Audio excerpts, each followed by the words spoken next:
কারণ একদিকে যখন নেপালের এই অস্থিরতা এবং নেপালের অস্থিরতার মধ্যে নেপালের পরবর্তী অন্তর্বর্তী সরকার যদি হয় তাহলে তার প্রধান কে হবে এই নিয়ে যখন চুলচেরা দফায় দফায় বৈঠক চলছে তখন নজর রাখতে হচ্ছে এপারে অর্থাৎ ভারত নেপাল সীমান্তের দিকে, কারণ পানি ট্যাঙ্কি বর্ডার সেখানে জোরদার তৎপরতা বেড়েছে।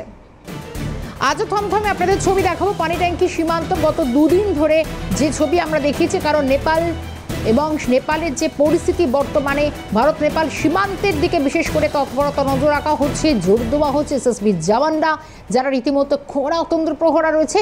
কিন্তু তারপরও যেটা মনে করা হচ্ছিল প্রচুর মানুষ যারা নেপাল থেকে দেশে আসেন কিংবা দিক থেকে ওদিকে যান বিশেষভাবে তাদেরকে চেকিং করা হচ্ছে। প্রচুর অ্যাম্বুলেন্স যারা রোগী নিয়ে ভারতে আসেন সুচিকিৎসার জন্য, প্রচুর গাড়ি চার চাকা বিভিন্ন গাড়িগুলিকে একেবারে জওয়ানরা যারা সীমান্তে নজর দিয়ে রেখেছেন তারা পর্যবেক্ষণ করছেন, কারণ ওপারের অশান্তির আঁচ যাতে কোনোভাবে এখানে এতটুকু লাগতে না পারে তার জন্য বিশেষ করে যে সমস্ত পণ্যবাহী গাড়িগুলি রয়েছে সেগুলো এখনও পর্যন্ত রয়েছে সারিবদ্ধভাবে দাঁড়িয়ে, কারণ একেবারে প্রত্যেকটা খুঁটিয়ে খুঁটিয়ে চেকিং চলছে। সীমান্ত এলাকায় কোনোরকম পর্যটকের দেখাও কিন্তু মিলছে না আপাতভাবে যে খবর সামনে আসছে। প্রচুর এসএসবি জওয়ানরা পানি ট্যাঙ্কি বর্ডারে যারা অতন্ত্র দৃষ্টিতে রয়েছেন এই মুহূর্তে দাঁড়িয়ে একটা সুন্দর ছবি অন্তত সীমান্ত এলাকায় সেটা দেখানোর চেষ্টা করছি। অন্যদিকে সীমান্তের সুরক্ষা সবার আগে এবং সেই সুরক্ষার দায়িত্ব যাদের ওপর ন্যস্ত থাকে তাদের দায়িত্বটা যেন আরও অনেক গুণ বেড়ে যায় যখন ঠিক যে সীমান্তবর্তী এলাকায় যদি কোনো অশান্তির আগুন জ্বলে, যেমনটা ঘটছে ঠিক নেপালের যে অশান্তির আগুন, কারণ এই পানি ট্যাঙ্কি বর্ডার থেকেও দেখা গিয়েছিল কালো ধোঁয়া একেবারে সামনেই যে সীমান্ত এলাকা এই পানি ট্যাঙ্কি সীমান্ত সেই সীমান্ত এলাকা, কারণ গত কদিন আগে বা একেবারে পরশু দিনকে রাজ্যপাল সিভি আনন্দ বোস তিনি নিজে পরিদর্শন করে গেছেন, তিনি নিজের চোখে দেখে গিয়েছেন। দুদিন আগে মমতা বন্দ্যোপাধ্যায় তিনি উদ্বেগ প্রকাশ করেছেন, তিনিও পানি ট্যাঙ্কি বর্ডারে পুলিশ কর্তা যারা রয়েছেন তাদেরকে পাঠিয়েছেন। ভারত নেপাল সীমান্তের সামগ্রিক যে ছবি, সীমান্ত এলাকায় যদিও কোনো পর্যটকের দেখা মিলছে না, প্রচুর যারা যে পণ্যবাহী গাড়িগুলি সেগুলো পরীক্ষা করা হচ্ছে, প্রচুর সাধারণ গাড়িগুলিকেও পরীক্ষা করা হচ্ছে। আমরা বিভিন্ন বক্তব্য সামনে আসে, কে কি বলছেন একবার শোনাই। मोदी जैसा सबका साथ देश का विकास ऐसा होना चाहिए। नेपाली सन 2047 से अभी तक जितना भी मंत्री हुआ, मिनिस्टर हुआ, जितना भी हुआ ना, ये सब ने करप्टेड किया हुआ मनी देखा, आग में लगा दिया हवाला।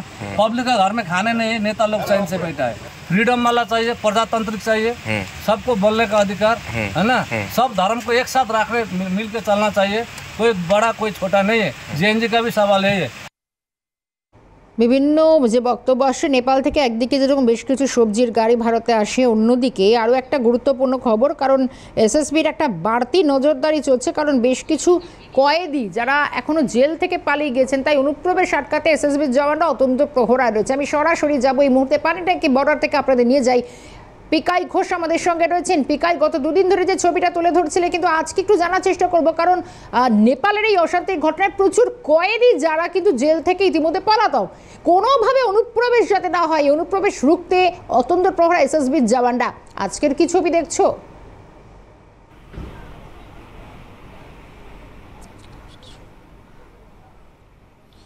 শর্মিষ্ঠা, একেবারে তুমি যেটা জানালে যে নেপালের যে জেল হেফাজতে থাকা বেশ কয়েক হাজার কয়েদি, যেটা জানা গিয়েছে সূত্র মারফত 15,000-এর বেশি কয়েদি তারা ইতিমধ্যেই জেল হেফাজত থেকে পালিয়ে গিয়েছে। আন্দোলনকারীরা ঝাপা জেলা সহ কাঠমান্ডুর যে সমস্ত জেল হেফাজতে জেলগুলি রয়েছিল সেখানে কিন্তু ইতিমধ্যে ভেঙে ফেলার কারণেই কিন্তু এই ঘটনা।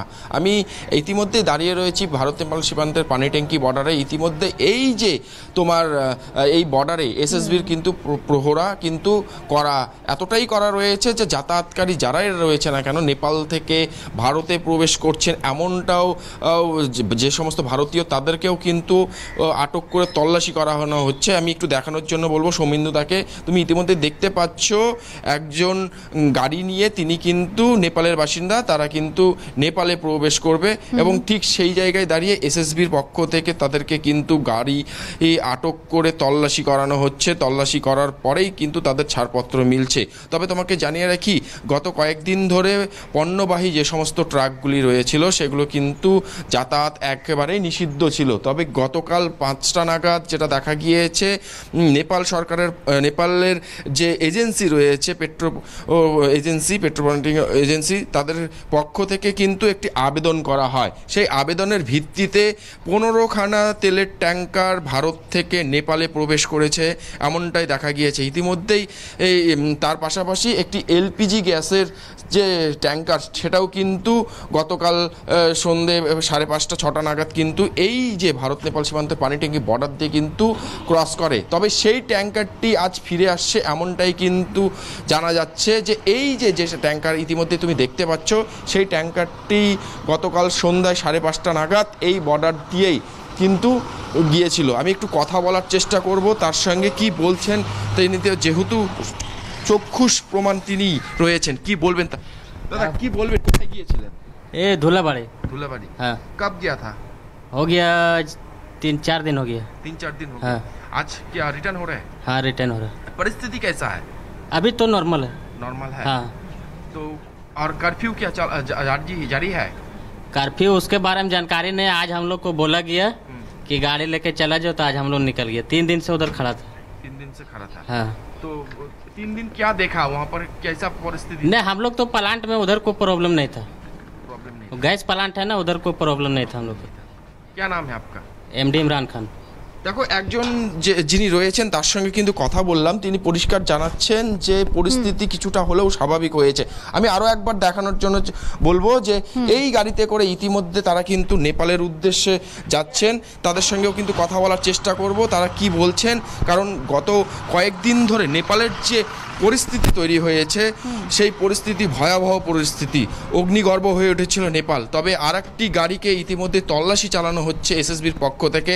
তোমাকে আরও একবার জানিয়ে রাখি, কাঠমান্ডু সহ ঝাপা জেলার বেশ কিছু জেল ভেঙে ফেলেছে আন্দোলনকারীরা, এবং সেখান থেকে প্রায় 15,000-এর বেশি কয়েদি তারা কিন্তু সেখান থেকে পালিয়ে যায়, যার জন্যই বাড়তি নজর এসএসবির। এখানে একজন রয়েছে, তার সঙ্গেও কিন্তু কথা বলবো, যে তারা যেহেতু এখন নেপাল থেকে তারা কিন্তু ইতিমধ্যেই ভারতে প্রবেশ করছে, এবং সেই গাড়িতে কিন্তু 2জন আরোহী রয়েছেন, তাদের সঙ্গে কথা বলবো, এবং চালক রয়েছেন। কি বলবেন দাদা, কি বলবেন, কোথায় গিয়েছিলেন? আমি সামনে কাকরবিটা গিয়েছিলাম।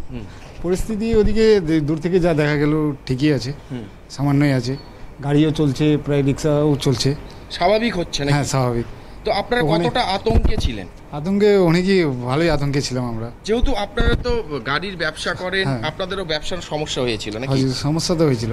সমস্যা হয়েছে। হ্যাঁ, এখন কি যাতায়াত করা হচ্ছে? যাতায়াত আমরা তো ওই সামনে কাকরবিটা ভানসার অবধি গিয়েছিলাম, দেখলাম ওখানে সিকিউরিটি আছে ওনাদের, মানে আর্মি ডিপার্টমেন্টেরই কোনো ফোর্স আছে ওখানে ডিউটিতে। আমাদের ইন্ডিয়ানদেরকে আসতে দিচ্ছে, ওই পারেও গাড়ি চলাচল দেখা যাচ্ছে প্রায়। ইন্ডিয়ানদের আসতে দিচ্ছে, নেপালিদের আসতে দিচ্ছে না? না না। দেখো, ইনি এক চালক যেটা জানালো, যে ওখান থেকে যে সমস্ত যারা ভারতীয় তারা কিন্তু ভারতে প্রবেশ করছেন, তবে আর্মির পক্ষ থেকে, নেপাল আর্মির পক্ষ থেকে টহলদারি দেওয়া হচ্ছে, এবং তার পাশাপাশি যে কারফিউ, সেই কারফিউ কিন্তু লাগানো হয়েছে। তবে আরো একবার তোমাকে জানিয়ে রাখবো, এটাই ছবি। আপাতত গত 2 দিনের পর অন্তত নতুন করে শান্তির আগুন না জ্বললেও অন্তত প্রচুর পর্যটক বা যে সমস্ত গাড়িগুলি নেপাল থেকে ভারতে আসছে বা ভারত থেকে নেপালে যাচ্ছে, সেদিকে বিশেষ করে নজর তো থাকছেই। আর বিশেষ করে যেহেতু প্রচুর কয়েদি যারা জেল থেকে ফেরার হয়ে গেছে, অনুপ্রবেশ রুখতে আরো অনেকটা বাড়তি তৎপরতা নজর পাওয়া যাচ্ছে পানি ট্যাঙ্কি বর্ডারে। সীমান্ত এলাকায় যদি কোনো পর্যটকের দেখা মিলছে না।